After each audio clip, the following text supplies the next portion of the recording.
boyfriend? Yes, for like 3.5 years. What happened? Come on, please, hurry up. Okay, ma'am, they're driving here as fast as they can. I read the true crime story of Sarah Boone, so you don't have to. Let's talk about it. Okay, you guys, I got mail. And let me preface this by saying the person that gifted me this book had no idea that we the people don't support Sarah financially or in any other way. They just thought that it would be a nice gift to me since I told a few people about my YouTube channel recently. But I must be honest, as I excitedly waited for Amazon to deliver my surprise, oh, was it a surprise as I opened it and saw Miss Boone staring at me. I'm not lying. And although I was pretty sure that this book was packed with information that most of us on the Boone farm already know, I couldn't wait to share it with you guys. Somebody had to do it. I was doing it. And while I never in my wildest dreams imagined having a Sarah Boone book, I knew I had to run to the Boone farm and take it to the back porch so we could crack a Dr. Pepper and see what was going on in the mind of this author. This isn't the first time we've discussed this book. I remember a few episodes back, we inquired about this book and a book with a red cover, I believe. If I can find it, I'll post a picture. But Tony has written a few other books, and they all look like they have a similar format. Let me describe the book to you in person, because online, I imagine more of like a handheld type of book, a reading book. This looks like a coloring book in person. It's about 12 inches and 8 inches wide. It's, how do I describe? There is no table of contents. There are no page numbers. There are no chapters. There are tons of grammatical errors. Know that. I don't. Was a notice ever put online for this or mailed to anyone? I don't even know why Mr. Lane is here. I don't know why I'm here. Now, maybe it wasn't intentional, but clearly the author of this book was not a straight-A student. He misspelled George's name, which gets us on the Boone farm a little malicious, and he misspelled little Johnny's name. He used a C instead of a K. I am an outstanding mother to my son. I excel at everything. Don't worry, this will be a quick review because the book is literally about 60 pages. 30, okay. The first 7 pages are introducing Sarah and George. About 3 pages introduce Sarah.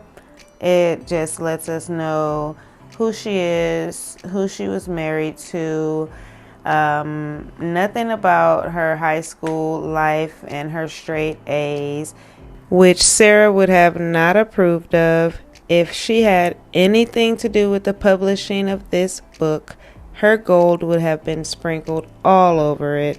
She would have highlighted her glory days from high school, down at Edgewater, from Tillwood Apartments, Muldoon's, as she was bumming cigarettes and allegedly sniffing lines. I don't think you all understand who I am. Oh, Tillwood Apartments, the glory days when she walked around braless in those stinky little pink shorts, barefoot, chasing around Penny and Tess, dancing with the dogs, creating her documentation to the neighbors or anyone who would listen.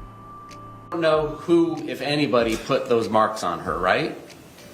Well, Just calls for yes or no. I can tell when they must have had an argument or something. I hear the dogs barking. Okay. And you're 5 doors down, right?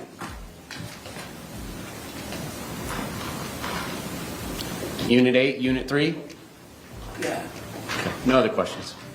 Any redirect examining? I guess that's the kind of stuff I would expect from a book. I mean, we got no information about the manipulation, the body cam, the documentation. about the ducks being lined up in a row. We got no photos.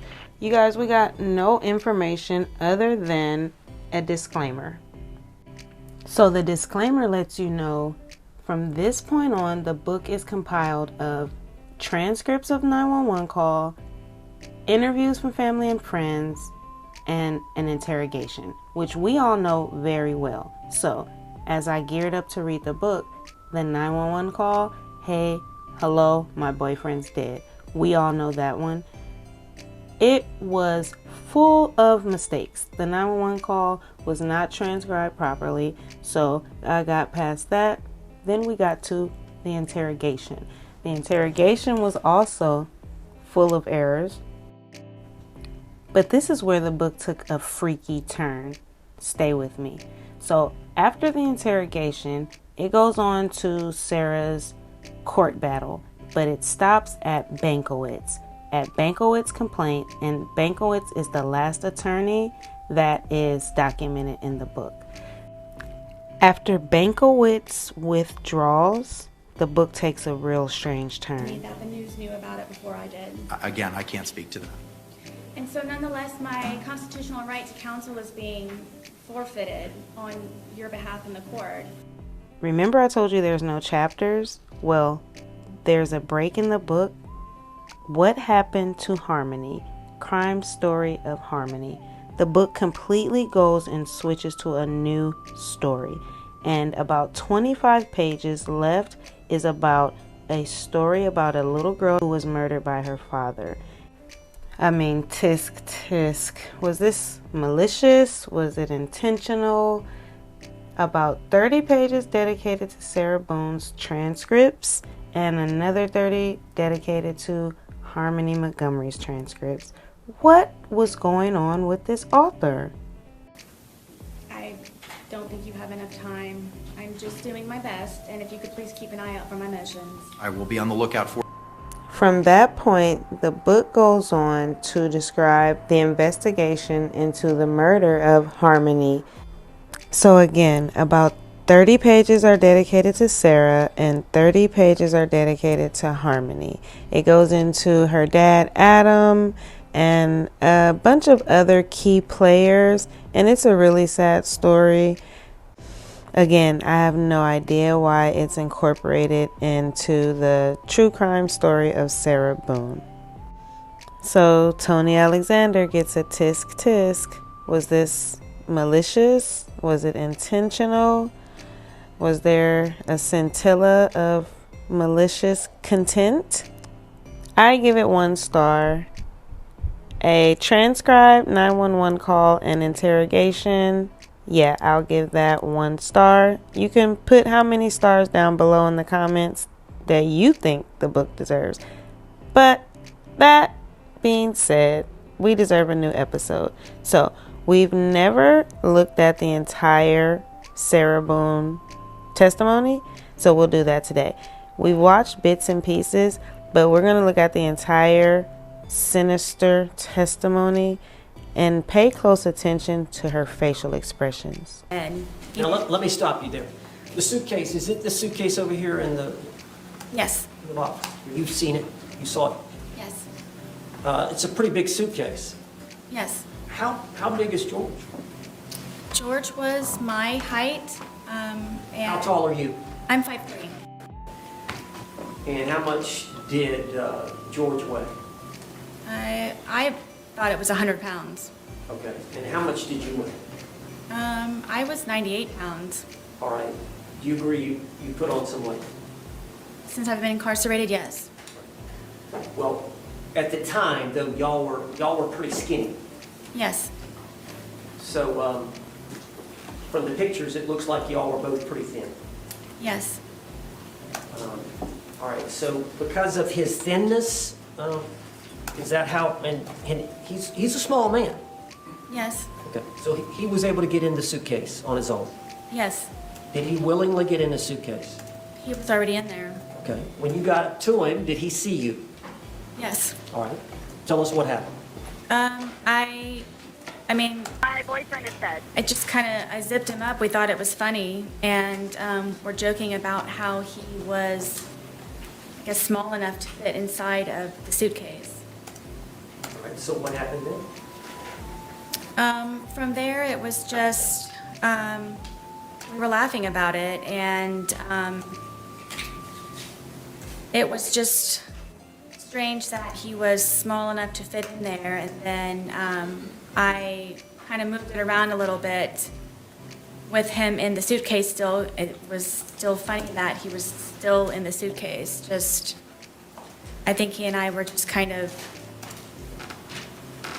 couldn't believe that he could fit in the suitcase. Did you eventually close the top? Yes, in order for, well, the top was already closed. As he was settling himself in there, that's how I knew he was in there, was because the top was kind of flopping a little bit. Okay. So he had gotten in there to hide, and he pulled the top Yes, on top of it. But you could tell he was in there. yes, You saw him right away. yes, All right. So at some point, did you zip him up? yes. Did you? And what was he saying or doing when you were zipping him up? Just thought it was funny. Were you both laughing? Yes, And so you zipped him up. Were y'all still laughing once you zipped him up? yes. Okay. Tell the jury what happened then. From there, I moved the suitcase around a couple of times, just kind of on the wheels, and moved it around. And at that point, it was funny. We were joking and laughing about it. All right, now eventually, did you go sit down on the couch and get your phone? Yes, Did I miss something?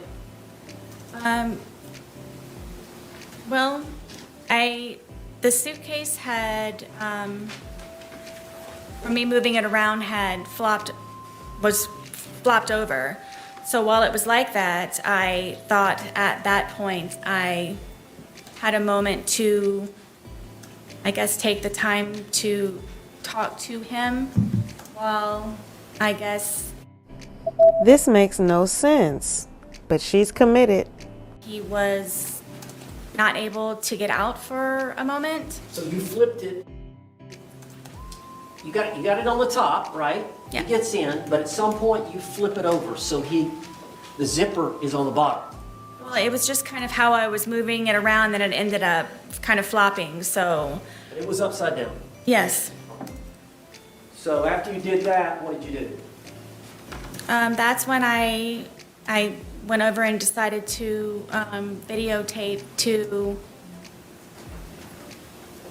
just see the, I guess, the jest in it, for him to understand that right now I feel safe, and right now I have the ability to actually speak to you in a manner that normally I would not have the ability to do. And you were intoxicated, Yes. and you would agree that you said some things you should not have. Yes. But you realized he could not get out and get at you. Is that fair? At that moment, yes. Sarah is carefully walking into a life sentence, as she just admitted there was no threat on her life at the moment. There was absolutely no threat, and I believe James may notice, so watch as he attempts to redirect her before prosecutors abruptly object. Why did you say all that?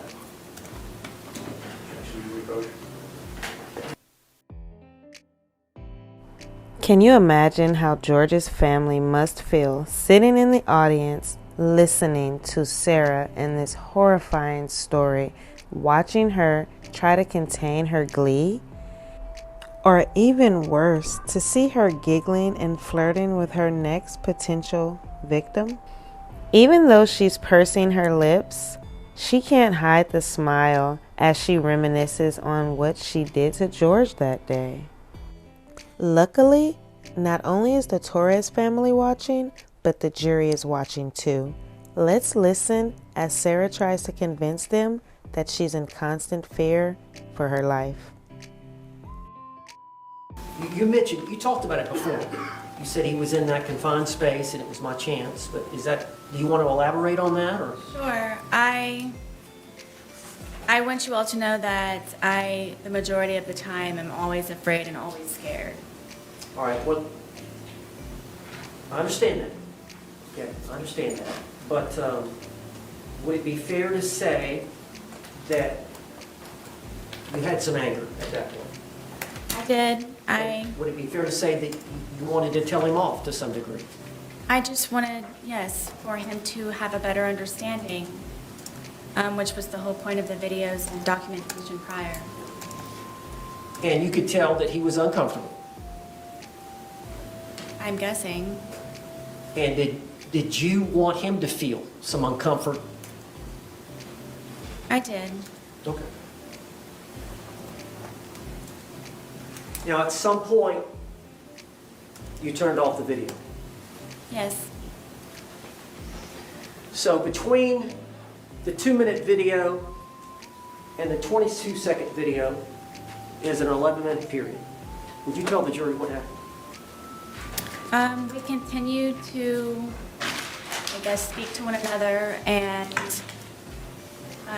his tone changed, and She's a good woman.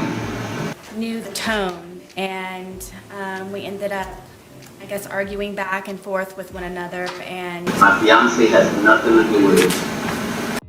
We're both drinking and got our hands. very much frightened me, and cursing at me and threatening me.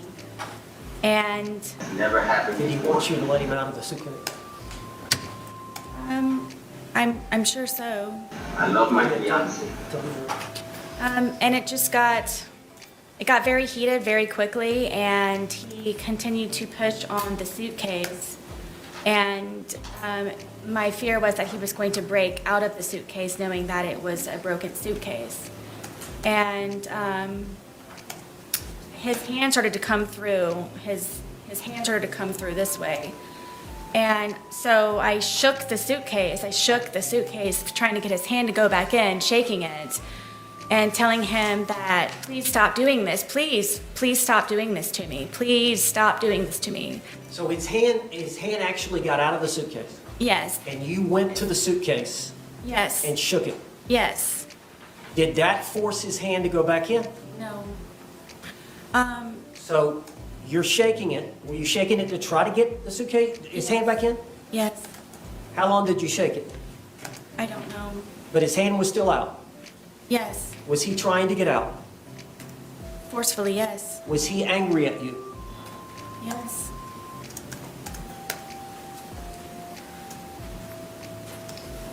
Were you in fear? Always. A blind box interior. If he would have gotten out of the suitcase, what would he have done to you? Like he used to tell me, he probably would have made me unrecognizable, or I would have lost my life. Know that. Did you lose the grip on the suitcase? Yes. I don't. Where was the bat in relation to the suitcase? It was leaning up against the dining room table, right there. How far was the bat from the suitcase? I've had to lie to you guys 3 times. 3 feet, 2 feet?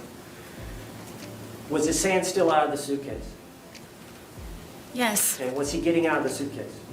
He very much was trying, yes. And so what did you do?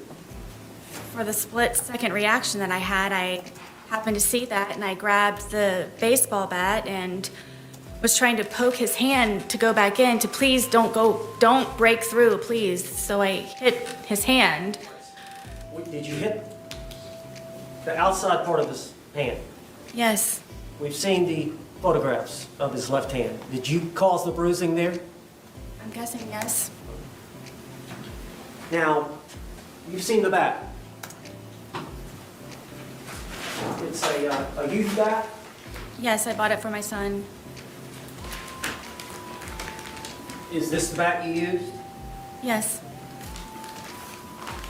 And you said you poked him with it? Yes, I kind of pushed, like I held it with the skinny part here and then So the grip here, prodded at it, yes. you grabbed it with both hands here, Yes. and then the barrel of the bat, the big part of the bat is here. Correct. And you thrusted it into the different areas of the suitcase?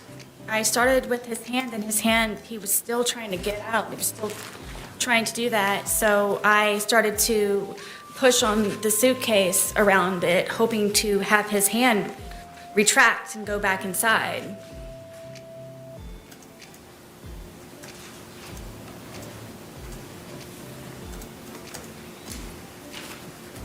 You made those injuries. I did, We've seen the photographs. yes, We see the bruising. Is that from that bat? yes. Eventually, did his hand go back inside from you doing? Yes, finally, he had subsided and retracted his hand. So in your mind, did you prevent him from attacking you? Absolutely. Split-second decision. Now, once he retracted his hand, do you remember zipping it up some, or what did you do in relation? Because he was upside down, was he not, at that point?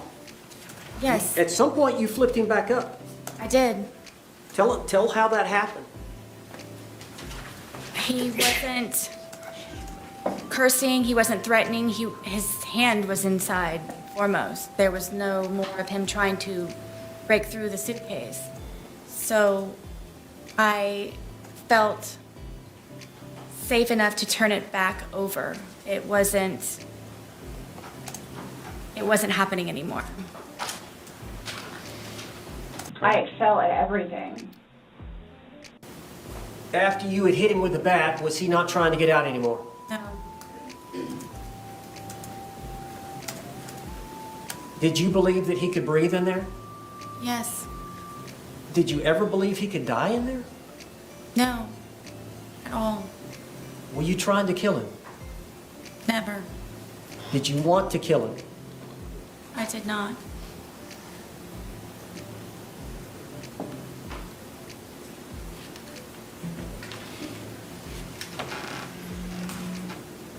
Did you walk upstairs? I did, yes. Why didn't you let him out before you walked upstairs? Were you afraid? Terrified is more of the word. As long as he was in the suitcase, he couldn't harm you. Correct.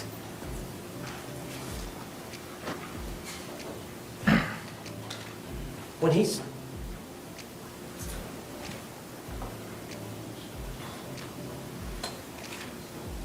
Did you want him to calm down? Yes, I wanted him to stop being angry because I know what it is for him to be angry. You went upstairs. Where were the dogs? The dogs ran upstairs with me. And where did they go? On the bed.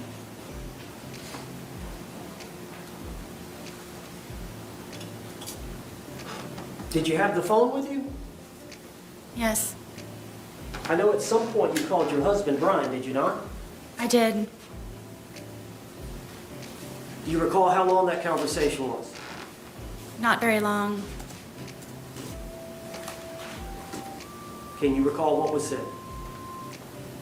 I don't remember exactly. No, I don't. Sarah's defense seemed to have run out of questions after confirming there was no threat several times that evening. Under the battered spouse defense, Sarah has maintained that she remained in constant fear for her life.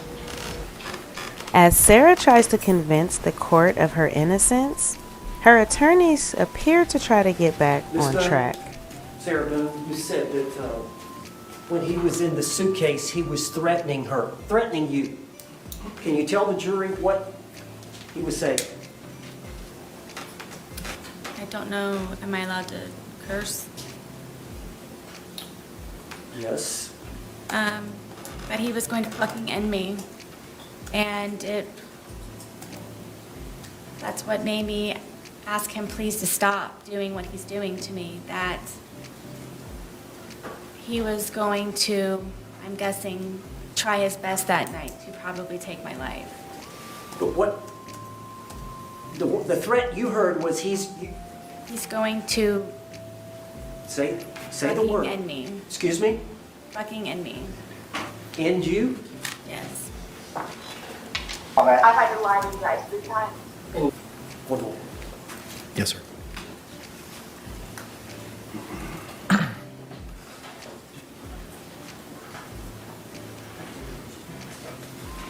Okay, no, just keep on pumping. That's all you need to do for me. Keep on pumping his chest for me. I don't need you to stop and talk or anything. I just want you to count out loud for me, okay? 1, 2, 3, 4, 5, 6, 7, 8, 9, 10, 11, 12, 13, 14, 15. This is mixing. Okay, ma'am, just keep on pumping his chest. That's all you need to do for me, okay?